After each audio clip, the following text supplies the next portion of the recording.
Hi, this is Kim White with the My Sexy Business team. I am thrilled to be back. I didn't use the word excited. I used thrilled. I am thrilled to be back with my beautiful co-host, Coni Meyers from Quick Butt Leadership. And we are both excited about our next guest. This is session number 6 already for the Hope to Hope Conference, which I can't even believe it's number 6. I know. It doesn't seem possible. But I feel very honored and very privileged to, and I know Miss Connie does too, to call this next guest our friend.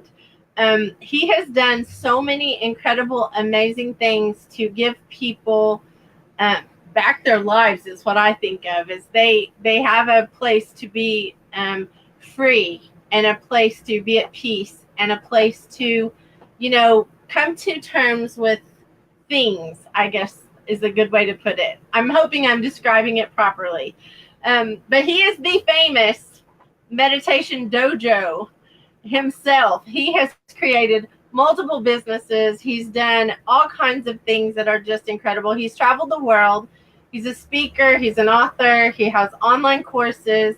I can go on, but you know what? Instead, welcome, Michael Atma. Thank you so much. It is actually a privilege to be here and be on your show, and especially with today's theme. Yeah, I'm so excited about it. Well, I am really proud of you for one huge thing that most people are terrified of, and that is being transparent, letting yourself be vulnerable, letting your story be heard for the sake of someone else, because it's not for your sake, it's actually for someone else's that you tell it. And how amazing you are in being okay with letting us hear the messy parts. Yeah, look, that wasn't something that came naturally for me. I had to work on that very, very hard, and took quite a long time, because I was a typical male guy, very insular, very independent, very proud, didn't talk about my emotions, just your typical guy, really. And so it took a lot of unlearning for me to get to the point where I felt comfortable with everything about me, from my past, from the things that I judged about myself.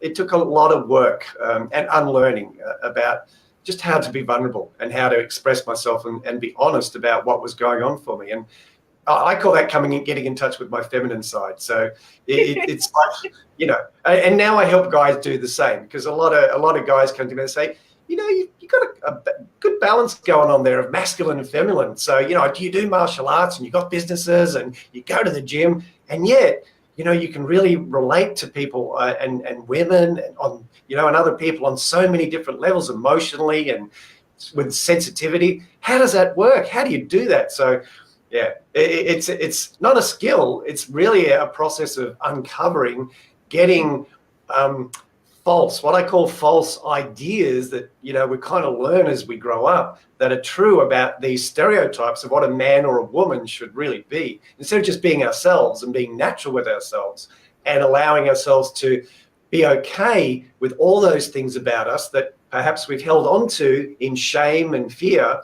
that, if anyone sees that about me, oh my goodness, what's going to happen? My life will end. I'll be judged. People won't like me, and all those fears that we have. And I got to tell you, they're all nonsense. No one actually cares. They just don't. You can walk down the street and you can blow bubbles out of your butt, and they're really not going to care as long as you're not disturbing them too much. That is funny. Well, you are so right, though, about that we are our own worst enemy. I mean, we really are. We are the one that causes the most stress in our lives. But yeah, I want to say to you, though, we had a conversation, and I was sharing something about my it's not really a past life, it's just a long time ago, but I was talking about my children, and this conference actually was started because of my oldest son passing away. This was my way to celebrate him by serving other people and giving them hope that at the time I didn't have. I didn't know if I was going to make it through it. And you and I had a conversation about that, about a moment in time that was very hard for me. And you touched me so much, I will tell you, because you were touched by what I said, but you could not have been touched that deeply if you had not been listening. Like, you really were listening and you really were paying attention. And to me, that meant a lot to me because I don't want him to be forgotten. That's a big part of my, my thing is I don't want him to be forgotten in the mix of busy life. And you facilitated that for me in that moment in time. Like, I thank you for that. But that's one of the biggest reasons I knew I wanted you to come on the conference was because you were so, I don't know if it's empathetic. I'm not sure what the right word is, but you were really with me in that moment and being what I would consider a true friend. And it wasn't even that I started out that conversation trying to tell you that. It's just it came out of our conversation. Well, I think it's really important when you come across somebody that really does know how to listen. I think listening is a lost art. So I know in the conversations I've had with Michael, yes, you truly feel like you're being heard. And that's a true gift, Michael, when you can actually, people really feel like they're being heard. And likewise, I get the same from you too as well. And it's really a matter of listening with your heart. I think a lot of people listen here and they're kind of evaluating and already pre-thinking what they're going to say in return. But it's really, to me, just about creating space. I've learned to just sit and be and absorb, really, not take on board. There's a difference. Absorb and feel and let it come through me and out so that I don't take that on board. Because what you shared with me, Kim, was just touched me so deeply on a soul level. I felt that. I felt that experience. And if we're not in that space, if we're not able to just sit and allow ourselves to be vulnerable and open and really feel into people, then I think we're disconnecting to a certain degree with an opportunity to connect. And I think everybody craves connection. Everybody craves connection.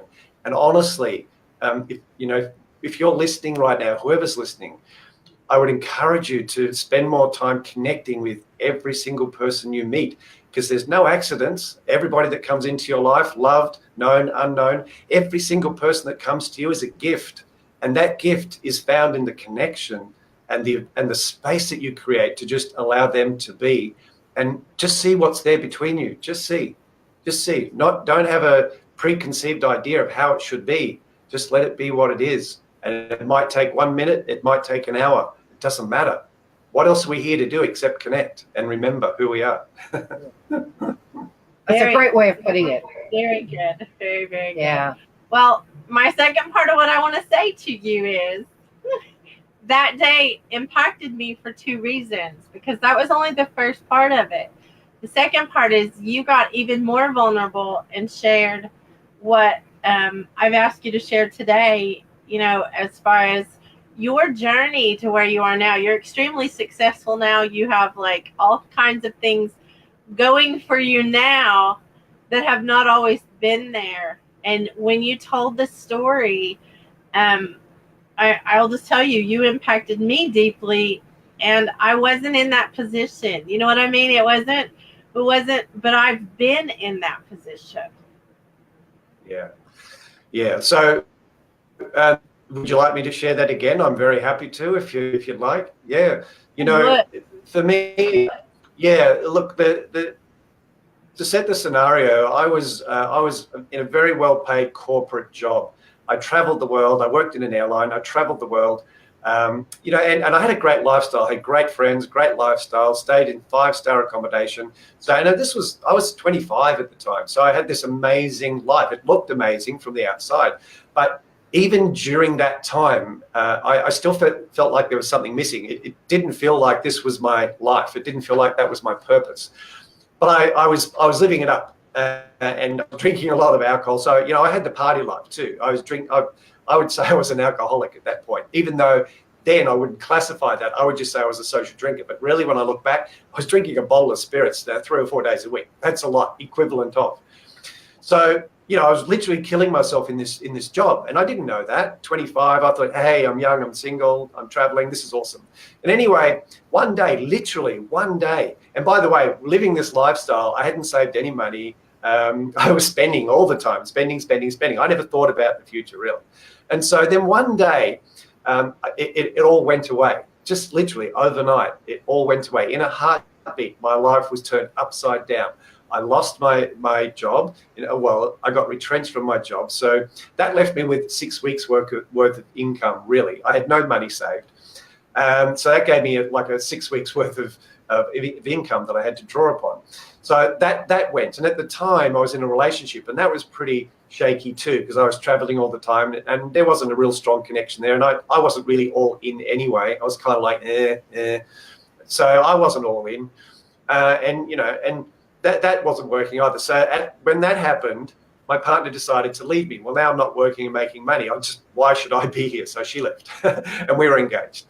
And and so then that snowballed. So from there, that kind of hit me. Like that was like a real shock. I went from this flamboyant, gregarious, outgoing, happy-go-lucky guy to somebody who was now, or for the first time ever, I felt so insecure. My self-confidence was completely shattered. And I thought, what bullshit my confidence must have been if right now, sitting here in this room, rocking myself, trying to go to sleep because my anxiety is so intense. My fear of the future is so intense. And not being able to sleep, not being able to eat, not being able to think. I even went outside one morning to start the car to go somewhere, and the car blew up. Literally, the motor caught on fire. And I thought, really? What are you saying to me, universe? What's going on? Because I was everything was falling apart, and everything I knew about myself was dissolving and melting and just falling into a pile of rubble. And it was very intense period. Like, I was being evicted from where I was living because I had no money and I couldn't get a job. I was applying for jobs. I was applying for things, but because my confidence was just shattered, it wasn't working. The energy that I was putting into those things was, it's not going to work anyway. I'm not going to get the job. It's just not going to happen. So my mind was fixated on what was wrong with my life. And that's the first time I've ever felt hopeless, that life was hopeless and there was no hope. I actually lost hope. I just lived in this state of constant fear, day by day by day. And that takes a toll on you. Like, that is something that, if you've been in like the depths of despair like that, it impacts you in ways that you don't realize. Like, if you haven't been there, it makes you physically exhausted to a level that you can't hardly function. That's right. Yeah, you become immobile. Yeah. And so for me, that was a really big collapse. I just collapsed within myself, and I remember sitting in that room, and I did eventually get evicted. I ended up being homeless on the street, no money, worse than no money. I had a bit of debt as well. And I remember thinking out on the streets, my main thought then was about food. It was really just about food. I wasn't too concerned about like comfort and sleep, because I wasn't sleeping anyway. I was too worried about what was going to happen tomorrow, or what wasn't going to happen tomorrow.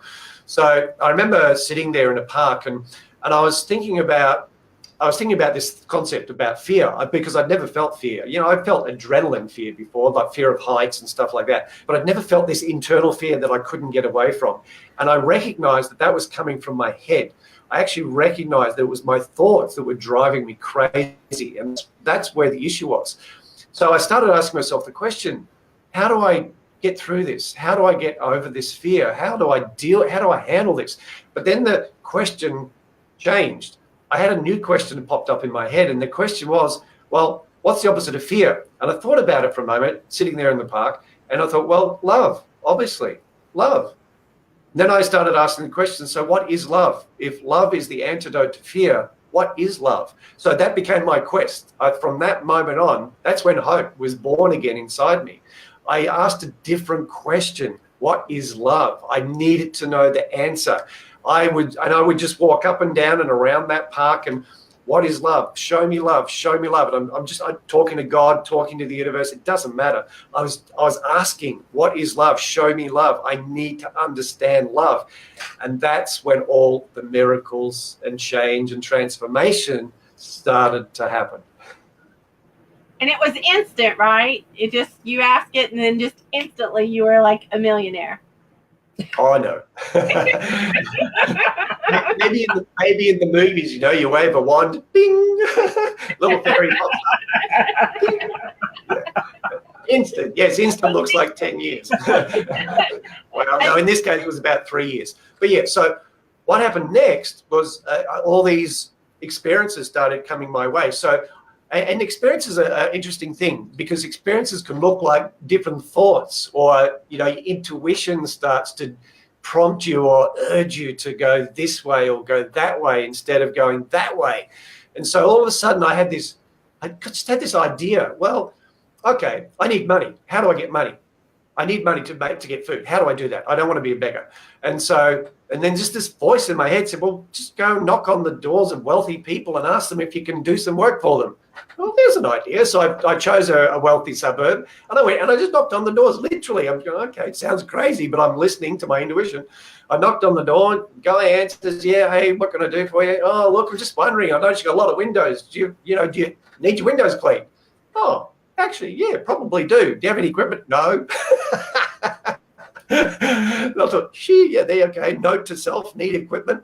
But anyway, he had his own equipment, so I borrowed his equipment. And I said, well, does your yard look? Lawn's a bit long, the yard's a bit. Do you need a bit of yard work done? He said, yeah, that'd be great too. So I spent like half a day there. I made like $100. I'm going, this works. So I actually then just kept following that for a few weeks, and that gave me money. Oh, wow. And during that time, I started to reach out to people, which in my lowest, hopeless state, I just was crushed. And I had so much pride that it wasn't okay for me to reach out and ask for support. And I think people can relate to that. It's not just a guy thing. So many of us, we just try and bear the burden of what's going on. I know I did. I was so proud that I just didn't have I didn't have what it was to reach out and the vulnerability. I didn't want to go there. I didn't want to tell people what was going on in my life. So my family knew nothing. My friends knew nothing. I went through this on my own because I was too embarrassed, I guess is the word, to share where I was in my life compared to where I used to be. So yeah, that's a really big thing to understand, that if you ever feel ashamed about what's going on in your life, it's okay to feel ashamed, but let it go. Accept it, acknowledge it, but then work through that. Reach out through that shame, because it's not worth hurting yourself more. I can tell you from experience, all they did was cause me more stress and anxiety and pressure and tension. And I could have made my life a lot easier. I chose to do it the hard way. And and I understand it's hard for some people to rise above that, but that's what we have to do. And I did. So I started reaching out, and then I found somebody. I spoke to somebody. They said, we're going on holidays, for 4 weeks. Would you like to house sit our unit right in the middle of town in Melbourne? I was living then, right in the middle, like 5 minutes out of the town, walk to the beach, huge mansion style thing. And all of a sudden I'm in this mansion. I'm going, whoa, and I hadn't paid a cent. I'm in this mansion. I'm working on people's yards. And I thought, wow, what else can I do? So as you can see, I've turned around. And by the way, I was still having anxiety, and I still wasn't sleeping properly. And I was still having panic attacks, but not as severe. But they were still there, still sitting on my chest. And I needed to fix that. So I started thinking about how, and I'm still asking the question, what is love? And so then I was led to do this meditation course, just like a 6-week meditation course with this sweet lady. She was just, her name was Rosalie, just a beautiful lady, really beautiful heart this lady had. Just 10 of us went in this room. It was really cheap. I couldn't afford a lot. It was like $10 a night for 6 weeks. And I went in and sat in this little circle of people meditating. We went through these guided meditations. And like in the forest, and you go to this really beautiful place by a creek, and you sit down, and, the little fox and squirrel runs up to you, that kind of meditation. And I thought, oh my goodness, this is hokey pokey. What am I doing here? So I closed my eyes. I'm going through all this scenario that she's guiding us through. And I thought, oh dearie me, I'm not coming back here. Anyway, I opened my eyes and I looked around, and there was actually nobody there. They'd all gone. And I'm thinking, where are these 10 people? and by the way, this is 2 hours later. And the meditation was only meant to go for an hour. And I looked around, and the lady, Rosalie, she's standing behind me. And I turned around and said, oh, what are you doing behind me? She said, you went. And I said, what do you mean I went? She said, you left. I said, what do you mean I left? She said, I can't answer that. But she said, you weren't here. She said, everybody left. You didn't hear anybody get up. We had tea. We had coffee. They drank and they left. And you didn't move. She said, and I said, well, so explain to me what happened. And she said, I can't. And I said, what do you mean you can't? She said, you went so deep into meditation that you weren't there. And I said, but I don't understand that. And she said, well, I can't answer that for you. But all I can say is you're a natural meditator. And I said, well, what does that mean? And she said, I can't tell you that. But she was doing the right thing because she got this curiosity going on inside me. And I needed to understand, because I'm very intellectually orientated. So I needed to understand what was going on. And so, but the interesting thing was I kept doing that course for 6 weeks. By the end of that 6 weeks, I had no more anxiety. It was gone. In fact, it was done after that first meditation. I went so deep. I understand what that means now, going deep. A lot of people say, you could just say that it's like you go so deep into the center of who you are that you bypass the mind, the conscious mind. You go deep into your unconscious and you just be. Literally, you just be. And in that state of being, there is no more problems that you have to do. You don't have the thoughts and the feelings going on. You're actually in this place of love. Just pure joy, pure love. And that's where I was. So that then took me on a journey to want to discover. I asked a different question, what was that? How did that happen? What else can happen? So I then traveled the world for 3 years studying meditation with different teachers, different countries, different philosophies. And I learned a lot. I learned a lot about love, and I learned a lot about God, and I learned a lot about the mind. And I learned a lot about reprogramming subconscious beliefs, which was where all my anxiety was coming from. It was all beliefs, thoughts and beliefs that I had about myself and life that I was carrying around that I didn't even know were there. So I started to understand the mechanics of the mind and the brain, and how we process things and how we store things in the cells of our body. And then more importantly, how to release those things. And by the time I'd done those 3 years, I'd written my first, and by the way, getting back to the anxiety, that was done for my first meditation. I didn't have one more panic attack, never have ever since then. I don't get anxiety anymore. Yeah, I get excited and I get nervous, but I've never had that anxiety where I'm crippled, like just physically, mentally, emotionally crippled, and I can't eat and I can't think and I can't sleep. Never happened again. It just disappeared. People say, can miracle cures happen? Yeah, they can happen. And for me, that was just a miracle. And I needed to understand the mechanics behind the miracle. And that's what took me on the quest to how do we let go of this, how do we go beyond the mind? Because it's the mind. The mind created the whole thing.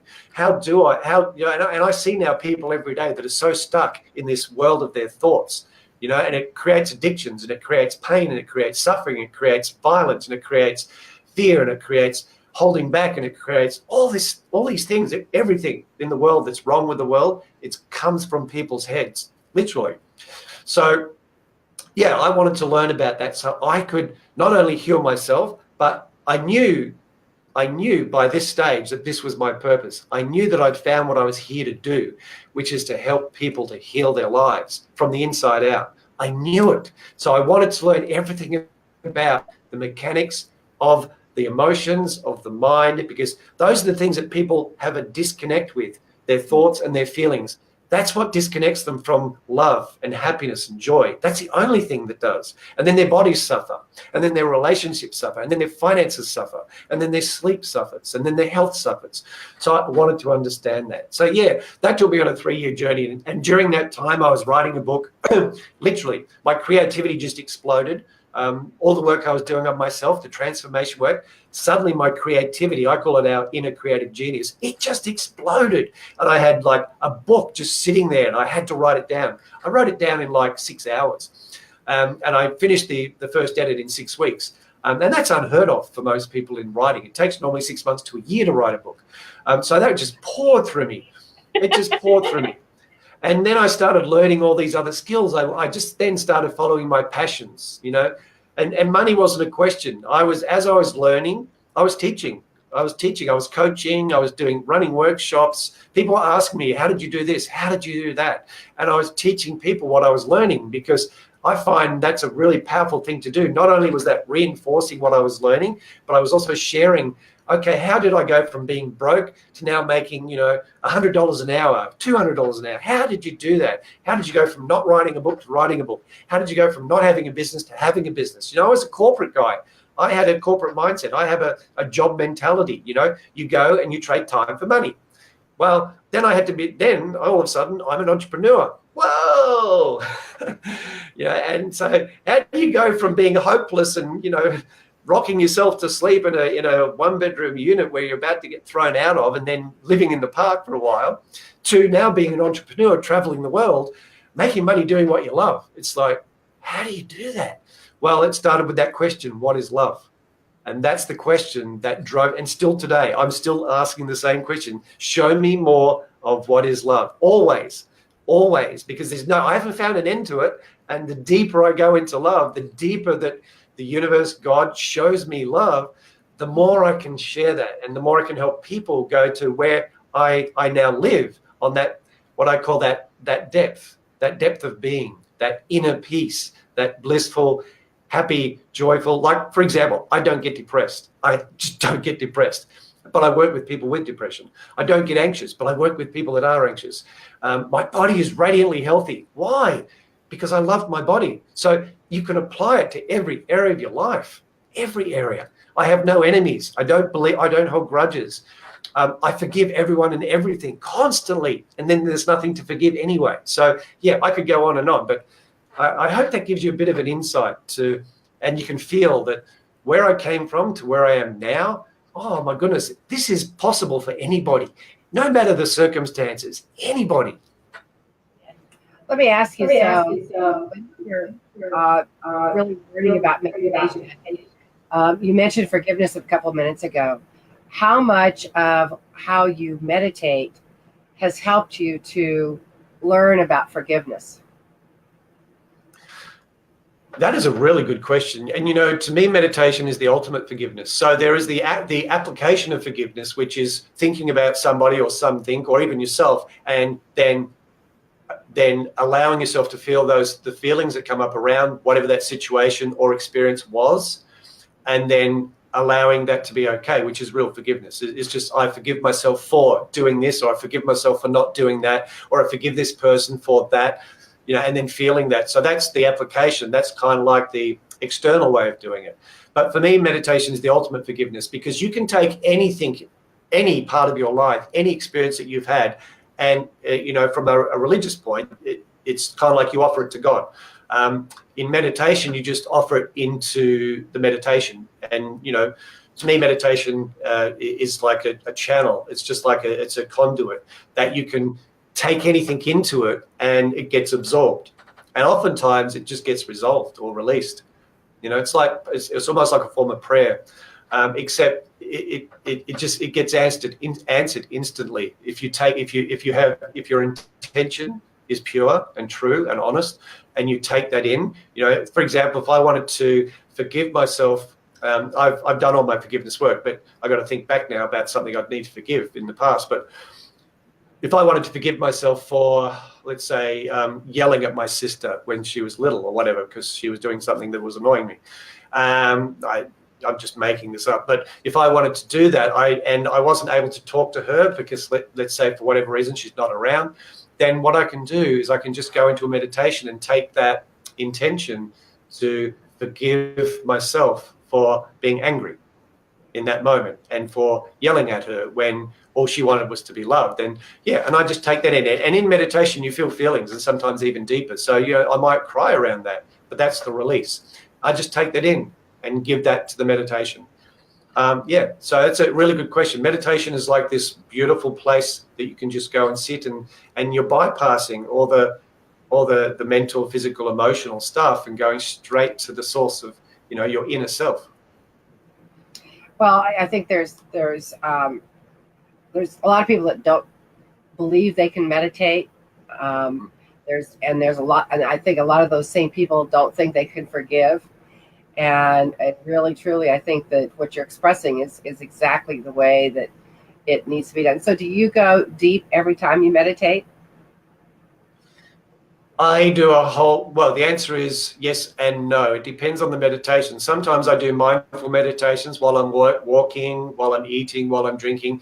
And that's not really about going deep. That's about practicing stepping back in a sense and having a detached awareness or having a non-judgmental awareness and being present. That's like a mind training in being present. So that's one side of meditation. For me, real meditation, that's mindfulness, which is very popular at the moment and rising in popularity. Why? Because it allows you to step back from your emotions and your thoughts and have a little bit of space, which creates peace, inner peace. But for me, deep meditation is when you completely let go of your thoughts, when you can no longer, there's not one thought happening in your mind. When that happens, it's a different experience. And, you see the examples of monks that meditate every day, all day, to get to that state of being. But I've learned techniques where we don't have to sit for 8 or 10 hours a day to get to that deep meditative place. In fact, you can do it having fun. I do one meditation every day. That's the version, the deep meditation, where I go deep. By the way, let me explain by meditation. Meditation to me is simply a state of being. So when the brain, and actually scientifically they've proven when our brain goes into delta brainwave frequency, that's when we're in, it's the equivalent to deep sleep. So delta brainwave frequency is when we're in our deepest non-REM sleep state, where the body starts to heal, repair, and restore.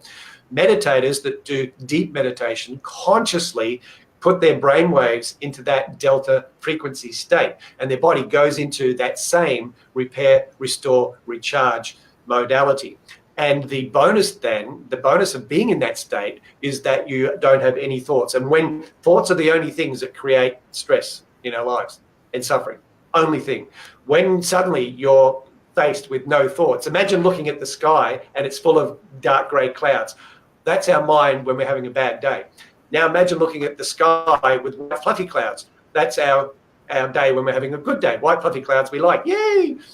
But imagine looking at the sky and there's no clouds and it's just clear and blue. And it's like, whoa, instant peace. If you just go and lay outside and look up at this blue sky for 5 or 10 minutes with your eyes open and let that blueness come inside you, your brain will stop thinking. Your mind will stop thinking and you'll have instant peace. Guarantee you, if you try that. I used to do that in Hawaii every day. I did that for an hour. Just go and light the blue sky by the beach. And that blue sky creates instant peace. The color blue is significant too because that's the color of peace. But that also causes your brain to just slow down and go, whoa, well, there's nothing there moving, so I'm just going to be still. And that's when that blissful kind of peaceful state arises. That's meditation, the blue sky. That is one of the best explanations I think I have ever heard. Thank you for that. Yeah, you're welcome. And I want to go back a minute because you guys talk a different language than this princess talks. So I'm going to go back for a minute because I don't want anyone watching to not make the leap with us.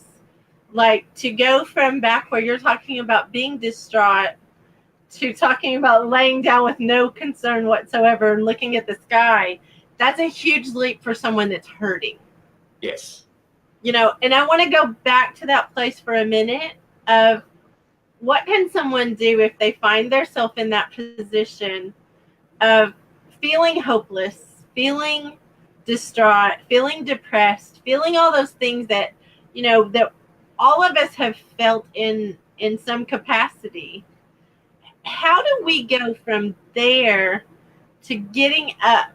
Because I think that's the trick, is the getting up part is the first and hardest part.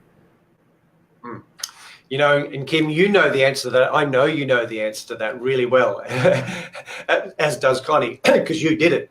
So, and this answer may not be the answer that people necessarily want to hear, but it's the truth. when we're in that place, and I remember the moment vividly for myself, when I was in that place of complete and utter hopelessness and despair, nothing was ever going to change. I would never make money again. I was going to live on the street, and this fear was never going to go away. I was never going to sleep again. I was always going to be having panic attacks, and it was never going to end. So it feels like it's never going to end. Kind of like, a bad job or a bad relationship. It's never going to end. I remember the moment vividly where, for me, it was like I felt like I was at the bottom of a barrel, literally, like I'd sunk to the lowest point of my. And I know there are people that are in worse situations than I was in then, but I'm not comparing. It's not about comparison. So, my circumstance may not necessarily the worst thing in the world, but for me at that time, it certainly was devastating. And I remember visually, I got this like vision, and this thought arose in my head. I'm at the bottom of the barrel. I have two choices, sink or swim. And I knew that. And everybody that's going through anything in their life that they're not comfortable with, that's really devastating for them, that is really traumatic or difficult. Every single one of us knows that. And I knew that I had that two choices, sink or swim.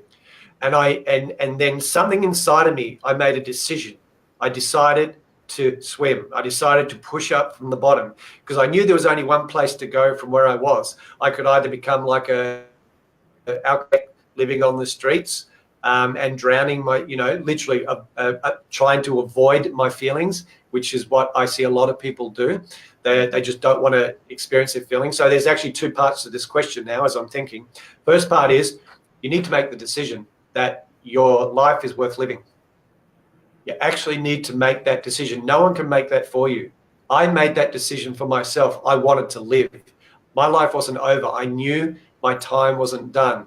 So I needed to push off the bottom and find a way to live again. I needed to do that. So that's that. And I felt that. I felt like my feet pushing off. That's mentally when I started moving again. When I made that decision, Tony Robbins calls it, you make a real decision, which means it's a must, not a wish. Oh, I wish things were better. I wish someone would come rescue me. That's not going to work.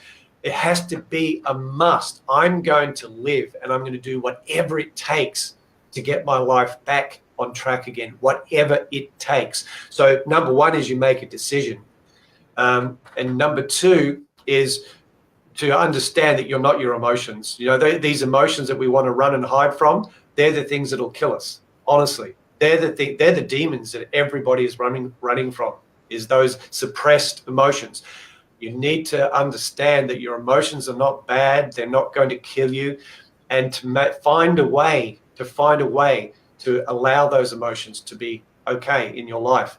Because the more you push them away, the more you deny them, the more you try and bury them under substances or addictions or, some kind of self-harm behavior, it's never going to work. And it's not working. It's just something to distract you from them.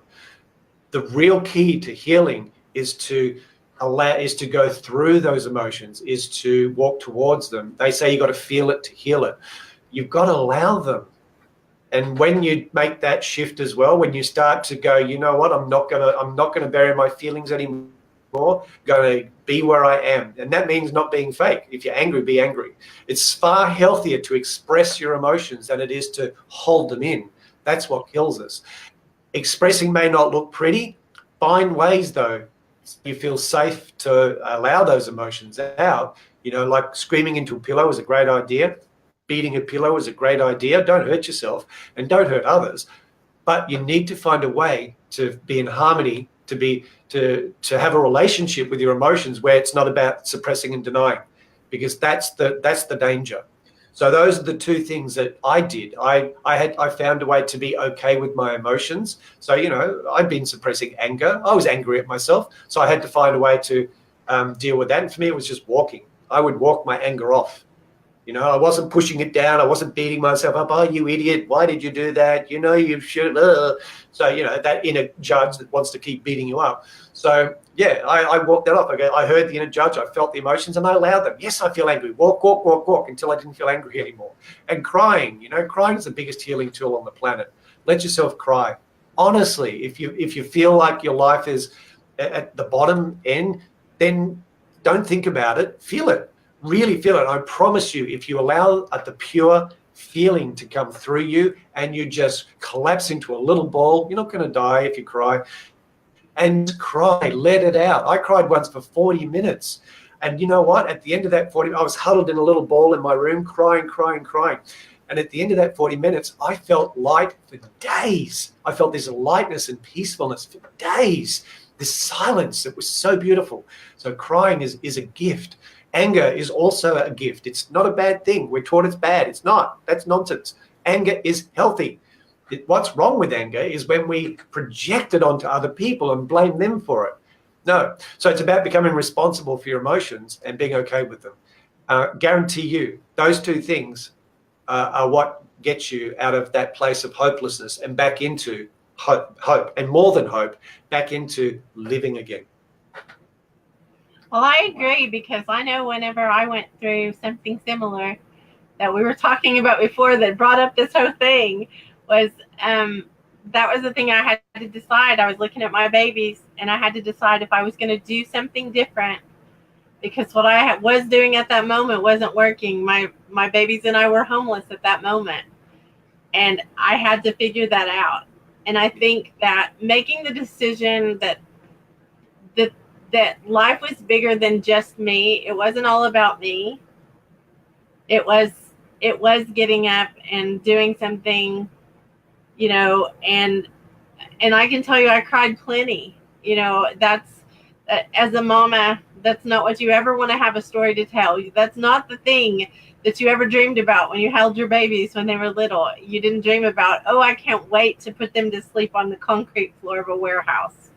That is not something you think about.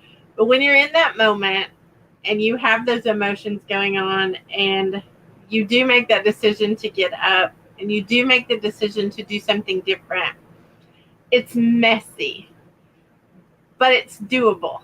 I mean, I think that that's the huge thing for anyone watching or anyone listening that's going through something severe like that, because that is a very scary place. But I'm sure that you feel the same way that I do. It was also very empowering, because I know that if something happens, a lot of people live with that fear of being homeless or being made homeless.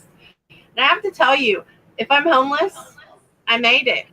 I mean, I don't have the same fear, and I never will have that same fear, because it was just something that was a season. It doesn't last.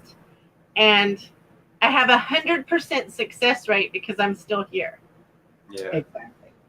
Yeah. Yeah. And look, and just to go back on that, Kim, when you mentioned you were crying, that when you were at that place with your two kids, and you cried, how did you feel after you after you cried about, how did you feel? I think my biggest thing after I cried so hard was I was determined. Yeah. So it changed something. It changed something internally for you. Yeah. Instead of life happening to me, which is what I felt, I was going to happen to life. I mean, it was like I was getting up out of that place of, I guess, really being the victim of life. Yeah. And taking responsibility for what I needed to do to take care of my babies and to take care of, being responsible for other, little humans. Yeah. Yeah. And in some respects, that can be a blessing to have something bigger than yourself to kind of focus in on. And, I hear a lot of stories from business people who were struggling in their business, because I work with a lot of entrepreneurs, and they have a similar story whereby they weren't motivated to do it for themselves, but all of a sudden when there's kids involved, I help them to hook into something that's got far more meaning to them, because a lot of us don't value ourselves very much. You know, it's the way we're wired, I think, from social conditioning to a certain degree. But yeah, a lot of us don't value ourselves enough. So therefore, it's not enough for us to think about us having a better future or being different in the future, because we don't really value ourselves anyway. So, well, it's just, you know, and then you envision that same person in the future. You go, well, yeah, if you don't value yourself here, why are you going to value yourself there? Because it flows through. Guilty as charged. Me too. Like, that was the thing that was at that moment. I don't know what I would have done differently if it wasn't for my babies. Yeah. I don't know how I would have reacted. I might not have reacted very well at all. But it took that to start the process of understanding that, you know, that I was valuable, that I was, you know, worth working hard for, even just myself. But it really did take getting out of myself and seeing them and knowing that no matter what happened, I wasn't going to let that happen. You know, it was like that determination got so much in me that I still, to this day, I'm very tenacious. Like, anything I do, I'm completely all in. We've talked about being cliff jumpers. You know, I've actually never jumped off a cliff like in the wild and jumped into water or whatever.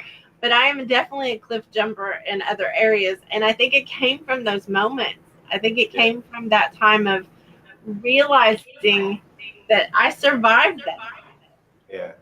I think that's a really good point, because some people haven't experienced what you've experienced or what Michael's experienced. But at some point in time, we all find that low spot that we're in. And that determination you're talking about, I think, helps us to catapult us forward. But really, then it really boils down to what our self-worth is, and being able to build on that. Because if we don't, we find ourselves back there over and over again until we do get that determination, until we do find our self-worth to be able to move forward. Yeah, and I totally agree with that. It really does boil down to our self-esteem and our self-worth. You know, the other thing that I'd like to mention as well, as you were speaking, Kim, that, you know, risk-taking is a very powerful thing to do. It's a very powerful trait, but, you know, for a lot of people, they're too frightened by what might happen. You know, that's a learned behavior for me as well. I'm a cliff jumper. I love jumping off cliffs. And, you know, this is metaphorically we're speaking. But what I wanted to say to people is two things that I would do differently if I had that time again. One would be to reach out to people. It would just not to hold back, not to sit in that shame, that embarrassment, and to allow myself to be vulnerable, even though, you know, I wanted to hide from the world. I didn't want the world to see me this way. So that's why it wasn't okay for me to reach out. But yeah, that also takes courage. And I think courage is one of those muscles, and it is a muscle that, you know, if we work that also helps us to rise above despair and hopelessness. Courage, just a little bit. If you can do one step of courage a day, just one step, doesn't have to be massive. Reach out to one person. You know, it certainly is it is a skill, and it's something we can develop and grow, and that really does impact our self-worth and our self-esteem. The more we use courage, the more courage we have. And then all of a sudden, yeah, and it's like everything. People say, oh, you know, you're so successful, you've got companies and, you know, make all this money, travel the world. You know, oh, you're so lucky. Nah. On one hand, yes, there's luck. Yeah, of course there is. But on the other hand, you know, luck equals hard work and preparation in most cases, and commitment and focus and dedication. to what, and in my case, it was just devotion to living my best life ever, to following and living my purpose and my passions. And I didn't even care about my dreams. I still don't. A lot of people say I have these massive goals and dreams. I'm not a big goal maker and dream maker. I just live, and things evolve and things grow, and that's what I love. It's more organic for me. But I would say that meditation, you know, those people that are really stuck, that are really desperate, you need to get out of your head. The first thing you need to do is get out of your head. And 5 minutes dancing, just seriously, 5 minutes dancing, that's meditation. And then, but here's the key. when you do physical or active meditations are slightly different than sitting in, when you're going through really bad times. And I know this for myself, sitting down and trying to let go of your thoughts. Yeah, good luck with that. Ain't going to work. It's not going to work. These meditation teachers say, just sit down and meditate, let it go, calm your mind. Well, my mind doesn't want to be freaking calm. That ain't working. No. Something physical. It's not going to work. No. So when you're going through deeply disturbing, troubling times, that kind of meditation is never going to work. It's just not.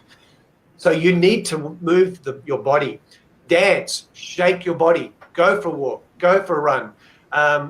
Just do 5 minutes of some physical activity, whatever that is, moving the body in some way to elevate your heart rate and get your blood moving through your body. That gives the mind something. The mind starts to actually let go then, because as your body gets a little tighter and a little hotter, your mind doesn't, all of a sudden it can't be as busy because now you're working on your body. Then after 5 minutes, just lay down and for 5 minutes. So do an exercise or an activity for 5 minutes, any kind of movement that you can enjoy, and then jump up and down, scream, whatever you want for 5 minutes. Then lay down for 5 minutes, and that's when meditation will happen. That's the moving part is not the meditation. That's just moving. The lying down part and just allowing that energy now to settle in your body, that's when meditation happens. That will clear your mind. The more you do that, the clearer your mind will get. When you have a clear mind, you'll know what to do. I appreciate you saying that, though, because one of the things that, like you and Miss Coni are way more versed about, meditation and the terminology and all of that. I don't want to lose anybody on the conference. And so that was perfect advice, moving and then laying still, and clarity does come in movement. We do need to move to gain clarity. And sometimes that means just dancing. Sometimes that means, like you said, jumping up and down. Sometimes it means going for a really fast walk or, whatever it is. But it does take you out of the situation long enough that you can gain some clarity. And I think being clear, like for you're a cliff jumper and maybe you don't have a big vision at the end. I have such a big vision that I want to not even run that direction. I want to run the opposite direction sometimes because it, but I don't feel like it's something I thought up. I feel like it's something that I am destined for. Yeah. And so cliff jumping to me is, okay, let's just get there. Yeah. Let's go, because I've survived this and I've survived this and I've survived this and I've survived this.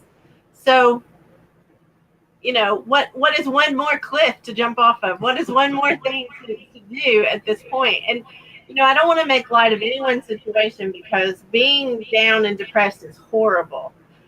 But I can tell you on the other side of that, it's very empowering. Yeah, and look, there's a saying that's going around that you probably heard, but out of your mess comes your greatest message. And I sincerely believe that. I listened to a show called School of Greatness with Lewis Howes, and a lot of other podcasts like that. And the stories of people whose lives have just been completely messed up in physically, mentally, emotionally, spiritually. And out of that mess came their purpose and their passion and their message to the world. So yes, we life, for whatever reason, puts us into those situations and circumstances. We're meant to rise up out of like the phoenix and coming out of the fire. We're meant to rise up and to live the authentic, most deepest, connected, authentic part of who we are and share. Because what we learn when we go through these times of our greatest desperation, we grow from that. We do. We grow from that. And what we grow through is what we can then teach and share and help others to do the same. We can then speak about that with authority because we did that. And I don't know, when you're in that space, it's like, oh, yeah, that's all wonderful. But, I have no money and I can't feed my kids. Yes, I get that too. But there's a lady that was in the same situation who's now a multi-billionaire, and J.K. Rowling. She had 3 kids. She lived in a basement. She had no money, but she had an idea and she had a dream, and she just went all in on that dream. No matter, she was in desperate times. You wouldn't think that, she's a rich, famous woman. No, that wasn't how she always was. And that's why that's why I like hearing people's stories, where they've come from to where they are now. They're just, and that's another thing to do, is listen to those stories of people who have been where you are, and listen to where they are now and what they had to do to get there. That's inspiring. The more you hear that, you're now feeding your brain, nourishing your mind with a different track to follow.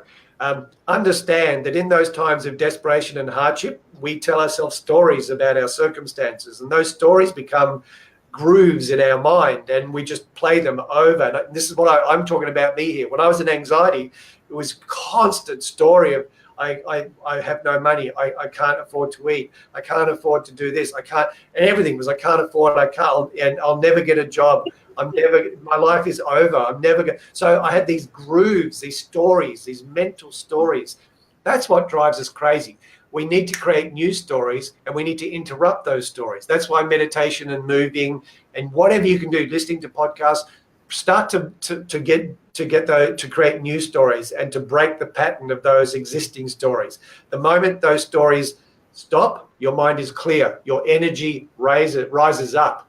You then can take action effortlessly. Have you met Lewis House? No, I want to. He's one of my mentors. I actually want to meet him. The first time I met him was right after he had gotten off his sister's couch. He literally was going like family member to family member because he didn't have enough money to even have his own apartment. And his impact was so great on me because he was like you. He was transparent, and he was, open about what he had been through, and how he had to kill his pride because he needed help. He needed someone to teach him. And he showed his, the next time I met him was probably 2 years later, and he showed his financial records. I saw his actual take-in per day of what he was doing, and I just laughed because I think we get in those moments of hopelessness and we think it's never going to change. It's going to always be this bad. You're saying, that loop that we play. But when he decided, he went from not having enough money to basically buy dinner, at all. He was sleeping on his sister's couch, to he was taking in at that time between $10,000 and $12,000 a day. Yeah. Yeah, exactly. Yeah, and plus his backstory, though, of what he had to overcome to get there, and what created that change for him. The story he had around what happened for him as a child. Beautiful, beautiful man. So transparent. Yes, good role model for men. So, and for me, as an example, I went from being broke, as you know, homeless, broke, out at nothing, devastated, not sleeping, and now I have 3 companies. One of those companies, it actually runs itself. So part of my journey when I traveled the world, I met amazing people who taught me, like Robert Kiyosaki, Rich Dad, Poor Dad. They taught me the value of setting up systems. So they taught me the value of, they just taught me the difference between working for a living and getting life to work for you. And so I took that on board, and I read all the books. I went to all the seminars and all the workshops. I wanted to understand this Ray Kroc thing about how he made McDonald's work. I really wanted to understand how you can train 15-year-olds to run a business, and then you get someone to buy that business. They turn up once a month and shake people's hands or whatever they do, make sure the building's still there, and then they disappear again. How do you do that? Yeah. That, to me, I wanted to recreate. So I have a business that now, for the last 3 years, I actually can honestly say I haven't spent 1 minute in those 3 years, not one second in that. It completely runs itself, and it's growing. I just looked at the financials yesterday, and it grew 50%. The profit in that business grew 50% in the last financial year without me in it. I mean, seriously. So I get a full time. Why? That's a sexy life. I was just going to. That's a sexy life. Is a sexy business, sexy life. Did that happen overnight? No. No, and I have to tell you, we are so over time. We're twice the time we allotted. We are past the 1 hour mark. No. So I hate to stop here because, like, I know the rest of what you're going to say, and it's really good stuff, but I have to stop us, or we're going to be, like, too late. But, you know, if you want to follow Michael, this is a great tip is if you can't afford whatever you're doing, if you can't afford to pay someone like Michael to coach you yet, get in and follow him because he gives plenty of value on Facebook. He gives plenty of value on his app. He's got a free app that you can get. He's got like all kinds of tools, all kinds of things that he shares that there's no excuse not to connect with Michael and get, you know, some of these things and follow him. So that's my biggest tip for this session is to don't let money or wherever you're living keep you from your destiny. Don't let that keep you where you are now because you don't have to stay there. That's absolutely true. Absolutely. Yeah, that's so beautiful. Thank you so much. I'm so happy. Look, if people want to follow me, I'm on Facebook. Just come find me on Michael Atma on Facebook. Go to my website and you can follow the trail from there. I do share every day. I share so much to help people on all levels of their lives. And we'll post in the comments so that way they can find you easily with a click because we like it easy. But thank you from the bottom of my heart. Thank you. I appreciate you like doing this. I appreciate you being in my life and being a role model for me. I appreciate that. Well, and I have to say, what a gift you've given to in the 5 sessions that we're doing with people today. We've still got one more to do with the wrap up, but thank you so much for This is number 6? Oh, it is number 6. Okay. So giving really what a great way to end the first day of the Hope to Hope, but to have you on. So really wonderful. Thank you so much. Oh, and thank you both too. I love you so much. And you know, the message I want to leave with everybody is there is only love. Honestly, the more I find and discover about love, the more I lean into it, the more I grow and open and surrender to love itself. There is nothing but love, honestly. All these things that happen are on the surface. Underneath the surface of all our despairs and hopelessness, there's love. Honestly, trust me, there's nothing but love. And it's there. You just need to look. I agree. Well, thank you for getting up very early there in Australia and joining us. We're tough down under. Who are you? Oh, me? I am Coni Meyers. Kick butt leadership. I have to remind her. And thank you for being my co-host. Oh, you're welcome. This is Kim White with the My Sexy Business team. We are signing off. We'll be back at 6 p.m. Central Standard Time for the final session of the day. It's just a wrap up and a Q&A. Michael, you're welcome to join us during that too if you have time. We will see everybody at 6. And thank you so much for being at the Hope to Hope conference. Central Time. Bye. Bye.